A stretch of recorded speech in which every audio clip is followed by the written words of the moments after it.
Hello busy people ఎలా ఉన్నారు అందరూ? నేనైతే సూపర్ అండి. సో మీరు కూడా డిజిటల్లాగా ఎక్స్ట్రీమ్ హై పీక్స్లో ఉంటారని ఆశిస్తున్నాను.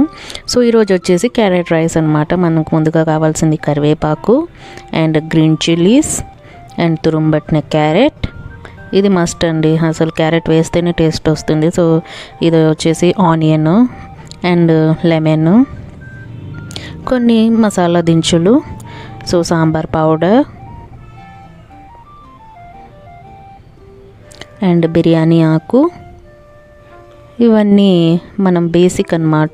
ఇవన్నీ ఉన్నాయంటే మనం పెద్ద షెఫ్ అయిపోవచ్చండి. సో ఒక tablespoon ghee and peas అన్నమాట. సో ప్యాన్ వేడెక్కాక ఆయిల్ వేసేసి అందులో మనం మసాలా దినుసులన్నీ వేసేసేయాలి అన్నమాట. సో అవి లైట్గా ఫ్రై అయ్యాక, నాట్ టూ హార్డ్ కలర్ రావాలని ఏం లేదండి. సో లైట్గా ఫ్రై చేసుకుంటే చాలు. సో అందులోనే గ్రీన్ చిల్లీస్ యాడ్ చేసేయండి.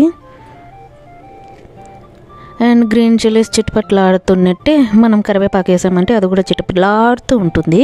అండ్ దాని తర్వాత కొంచెం ఇదేమంటారు, ఎర్రగడ్డ, ఆనియన్, ఇంకా ఏమంటారో నాకు అన్నీ తెలిసినది భాష అది.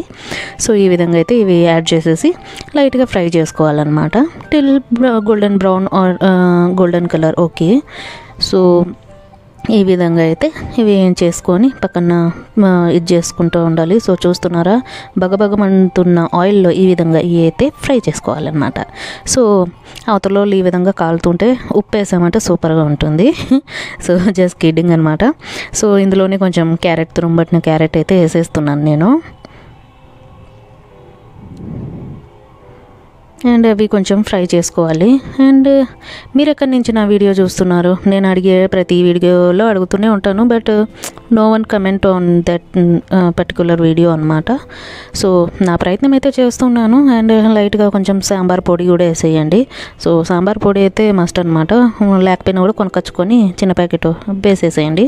అండ్ బాయిల్ చేసి పెట్టుకున్న రైస్ ఈ విధంగా వేసేస్తే ఇవన్నీ మిక్స్ చేసామంటే మనకి బాగా క్యారెట్ రైస్ అయితే సూపర్గా ఉంటుంది. సో పిల్లలకి ఆఫ్టర్నూన్ లంచ్కు అంతా పెట్టేయచ్చు. సో ఇందులోనే నేను మటర్ వేసేసాను. సో ఈ విధంగా ఇది ఆప్షనల్ అనమాట. మీకు ఇష్టం ఉంటే వేసేయండి, లేదంటే నో ప్రాబ్లము. సో నేనెవరండి మీకు నో ప్రాబ్లం అని చెప్పేకి? మన ఇంట్లో ఏ వస్తువు ఉంటే అన్నీ వేసేయండి. మళ్ళీ కథ మళ్ళీ చేసామంటే హిట్ అవుద్ది, లేదంటే ఫట్ అవుద్ది, అంతే కదా. సో అదనమాట. సో ఈ విధంగా అయితే క్యారెట్ రైస్ చేసుకున్నాను. లాస్ట్లో అయితే నిమ్మకాయ పిండి వేయాలండి, బాగుంటుంది టేస్ట్. సో ఇదనమాట క్యారెట్ రైస్. అండ్ గార్నిష్కి కొత్తిమీర వేసేయండి, ఎంత ఉంటే అంత వేసేయండి. సో అదనమాట. If you are new to my channel, please to follow my channel అండి. Thank you.